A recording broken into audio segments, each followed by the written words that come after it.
আর হে আমার কওম, আমার সাথে বৈরতা তোমাদেরকে যেন এমন কাজে পরাজিত না করে যার ফলে তোমাদের সেই রূপ আযাব আসবে যে রূপ এসেছিল নূহের কওমের ওপর, অথবা হুদের কওমের ওপর, অথবা সালিহের কওমের ওপর।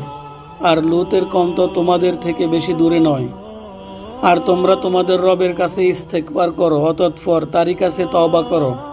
নিশ্চয়ই আমার রব পরম দয়ালু, অতীব ভালোবাসা পোষণকারী। তারা বলল, হে শুআইব, তুমি যা বলো তার অনেক কিছুই আমরা বুঝি না। আর তোমাকে তো আমরা আমাদের মধ্যে দুর্বলই দেখতে পাচ্ছি।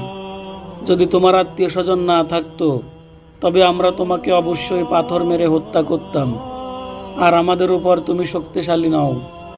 আর হে আমার কওম, আমার সাথে বৈরতা তোমাদেরকে যেন এমন কাজে পরাজিত না করে যার ফলে তোমাদের সেই রূপ আযাব আসবে যে রূপ এসেছিল নূহের কওমের ওপর, অথবা হুদের কওমের ওপর, অথবা সালিহের কওমের ওপর।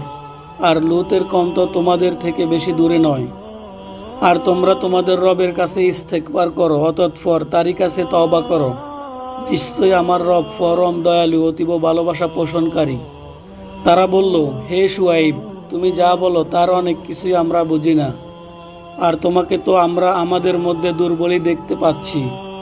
যদি তোমার আত্মীয় স্বজন না থাকতো তবে আমরা তোমাকে অবশ্যই পাথর মেরে হত্যা করতাম। আর আমাদের উপর তুমি শক্তিশালী নও।